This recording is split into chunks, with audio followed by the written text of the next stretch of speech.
El misterio de Belicena Vilca. Libro segundo, la carta de Belicena Vilca.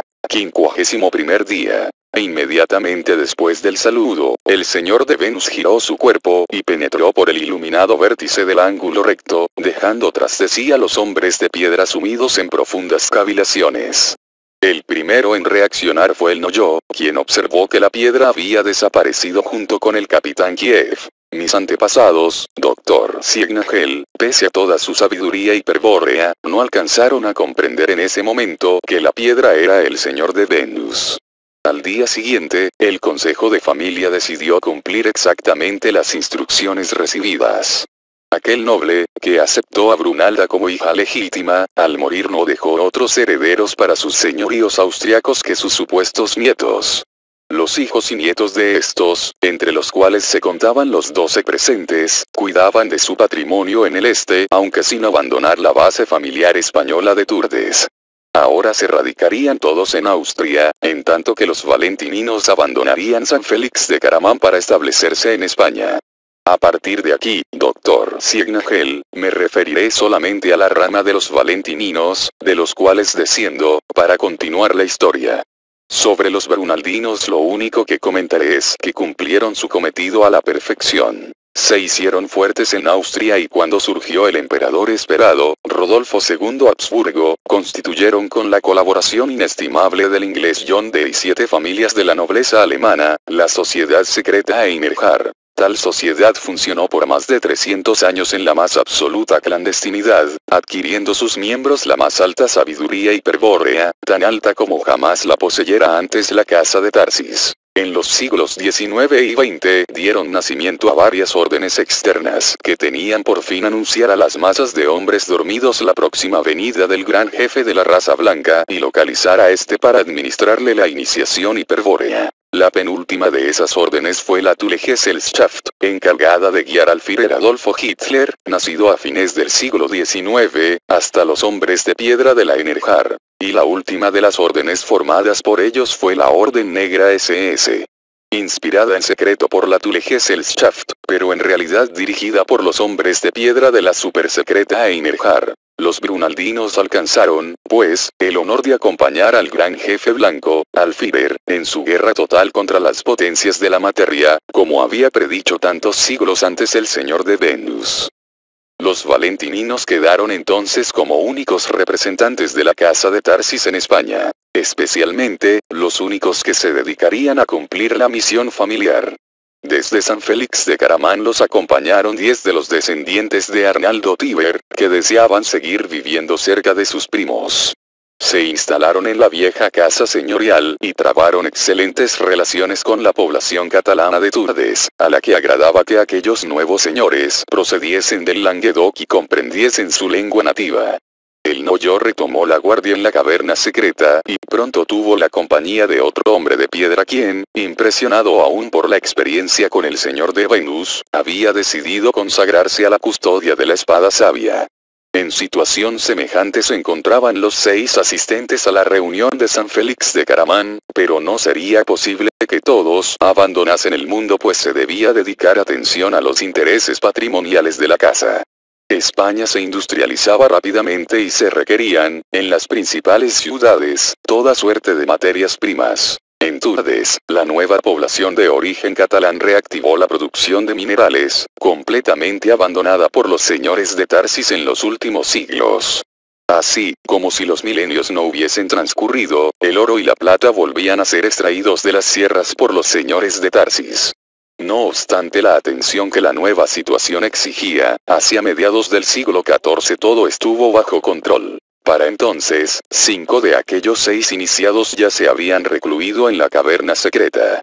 Cuando llegaron los valentininos a Huelva, el condado pertenecía a Sevilla.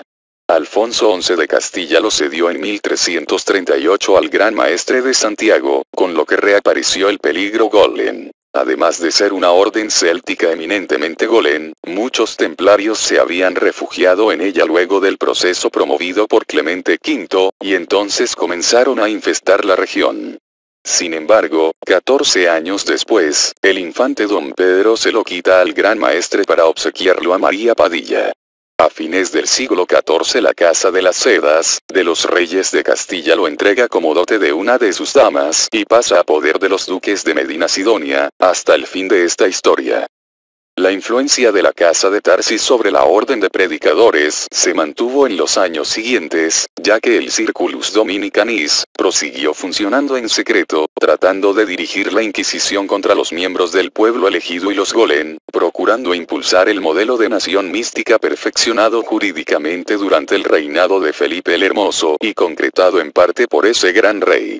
Esta influencia se hizo sentir sobre todo en España, donde merced a las campañas de esclarecimiento popular de muchos predicadores, entre ellos don Ferran Martínez, provisor del arzobispado de Sevilla y señor del Perro, se desataron las violentas persecuciones contra judíos que culminaron en las matanzas de 1391 en Sevilla, Córdoba, Toledo, Écija, Logroño, Burgos, Ocaña, y 30 comarcas más. De Castilla, aquel incendio pasó a Aragón. En Valencia el pueblo exterminó a 5.000 judíos y en Barcelona a unos 11.000. Hasta las Baleares llegó la furia popular contra los seguidores de Jehová Satanás. Corriendo peligro de ser aniquilados en Castilla y Aragón, hallaron seguro refugio en Portugal, donde el marrano don Moisés Navarro, enquistado en el gobierno, había conseguido 2 bulas locales de los papas Clemente VII y Bonifacio X, que impedían la conversión compulsiva de los judíos. Aquella invasión hebrea, sin embargo, habría de causar a corto plazo la hostilidad de los pobladores cristianos. El dominico valenciano San Vicente Ferrer, quien poseía el carisma del don de lenguas y había predicado en todos los países de Europa en sus propios idiomas, participó activamente de la campaña antihebrea. Él fue quien inspiró la bula de Benedicto XIII, que prohibía a los israelitas la posesión del Talmud y los obligaba a que trajesen tabardos con una señal bermeja para que así pudiesen ser conocidos de todos y se lograse evitar el daño que su trato trae a los cristianos. Esto ocurría en 1412, cuando los persistentes israelitas comenzaban a regresar masivamente a España. Pronto se reiniciaron las persecuciones, las que fueron adquiriendo tal saña que en 1473 llevaron al pueblo elegido a proponer al rey Enrique IV la venta o alquiler de la ciudad de Gibraltar para establecerse en ella, solución muy hebrea que fue lógicamente rechazada. Tras la muerte de este rey, recibe el trono de Castilla su hermana, Isabel I, casada con Fernando de Aragón. En 1478 los reyes católicos se dirigen al Papa Sixto IV para solicitar el dictado de una bula que autorice el funcionamiento de la Inquisición en Castilla. El propósito: enjuiciar a los culpables de herejía, especialmente a los judíos. Rápidamente emitida, la bula permitió la formación de los tribunales del Santo Oficio, confiados a la orden de predicadores dominicos. El promotor de aquella iniciativa de los reyes católicos fue el prior de los dominicos de Sevilla, Fray Alfonso de Ojeda, señor del Perro, quien supo convencer a la reina Isabel sobre la conveniencia de hacer intervenir a la Inquisición en el combate contra las fuerzas satánicas. Al principio la bula solo actuó como una amenaza más, merced a la infatigable gestión de los dominicanis, Fray Alfonso de Ojeda, el provisor don Pedro de Solís, el asistente don Diego de Merlo, y el secretario del rey, Pedro Martínez Camaño. Se consigue persuadir a los reyes sobre la necesidad de instrumentar la Inquisición con todo su vigor para extirpar del cuerpo social al judaísmo y la herejía. Así, los reyes nombran en Medina del Campo a los primeros inquisidores, los frailes dominicos Miguel Murillo y Juan de San Martín, quienes actuarán jurídicamente secundados por Fray Felipe de Turdes y Ricardo de Tarsis, tío y padre de Lito de Tarsis, respectivamente. 2 edictos redactados por estos, concediendo un plazo para el arrepentimiento de los herejes, pasado el cual serían juzgados, produjo numerosas conversiones, pero nada impidió que 2.000 judíos fuesen quemados en menos de un año. Cuando en 1483 el prior del convento de Santo Domingo de Segovia, Fray Tomás de Torquemada, es nombrado inquisidor general de la Corona de Castilla, Fray Felipe de Turdes y Ricardo de Tarsis pasan a revistar como sus asesores jurisconsultos, a quienes se encarga la redacción del Manual de la Inquisición moderna. La aplicación de estas leyes demostraría claramente cuán inútil era pretender la conversión al cristianismo de los judíos, a la que ellos accedían falsamente mientras continuaban practicando el satanismo en secreto. Frente a la evidencia, los reyes católicos decretaron el 31 de marzo de 1492 la expulsión de los judíos de los reinos de Castilla y Aragón en el plazo de 4 meses, medida más benigna que la de Felipe el Hermoso pero igualmente eficaz. El asilo se los brindó nuevamente Portugal, pues su rey, Juan II, había sido educado por instructores judíos y subestimaba completamente el peligro que aquellos representaban para la salud del reino. Pero esta vez la protección duraría poco, pues en 1495 muere Juan II, dejando como heredero de la corona a Manuel I. Para infortunio de los hebreos, este rey estaba casado con una hija de los reyes católicos y sumamente esclarecido sobre los motivos de la Inquisición española. En 1497 firma un decreto semejante al castellano de 1492, por el cual se expulsa a los judíos del territorio portugués. El destino del pueblo elegido los llevaría ahora a Holanda, particularmente a Ámsterdam, que ganó el apodo de la Nueva Jerusalén, y otras ciudades importantes, así como también los Países Bajos, donde pronto controlaron los resortes del poder, practicaron la especulación y convirtieron a esas naciones en las potencias bancarias y masónicas que conocemos en la actualidad. Atrás de todas estas persecuciones españolas contra el pueblo elegido, naturalmente, se encontraba la Casa de Tarsis, que procuraba frenar la llegada de Quiblón. Pero tal objetivo, como lo sugería el capitán Kiev, sería muy difícil de realizar. En 1484 el gran mago hebreo ya se encontraba en España y en 1492 consagraría las nuevas tierras de la India, habitadas por 3 pueblos sacrificables, a la gloria de Jehová Dios. Quiblón era un judío converso oriundo de Galicia, a los que en la Edad Media se denominaban genoveses. Fue educado secretamente como rabino y cabalista. Para favorecer su alta misión, se le inventó luego una historia apócrifa, oscureciendo todos los datos que permitiesen conocer su origen y borrando las pistas de sus pasos. De ello se ocuparían durante los siglos siguientes sus hermanos de raza. Tal como lo exige la Cábala, para quien ha de recibir de la Shekinah la voz de Metatrón, el rabí debería poseer 70 nombres. De ellos conocemos solo algunos. Escolnus, Escolbus, Escolvo, Escolbus, Escolvo, Colonus, Escolón, Escolún, Colún, Colón, Colombo, Colón, etc. Vale decir, que me refiero a Cristóforo Colombo o Cristóbal Colón, el célebre almirante más conocido por el descubrimiento del continente americano que por sus actividades esotéricas.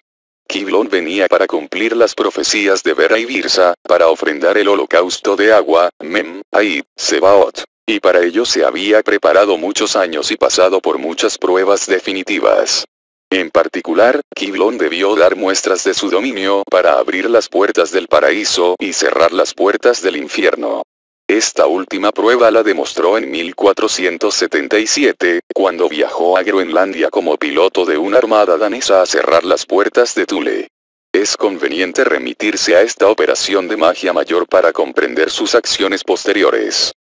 Todo comienza con un inexplicable y perturbador hecho ocurrido en el siglo XIV. La población vikinga de Groenlandia, unas 10.000 personas durante el siglo XIII, desaparece sin dejar rastros en el siglo siguiente. Para entender lo sucedido hay que remontarse al siglo X, a la época en la que los golem católicos controlan a los normandos y avanzan hacia el norte de Europa, sometiendo a sangre y fuego a los pueblos bárbaros y paganos de Dinamarca, Suecia y Noruega. Es entonces cuando una de las últimas piedras de Venus que quedaban en poder de los pueblos del Pacto de Sangre se transporta a Groenlandia.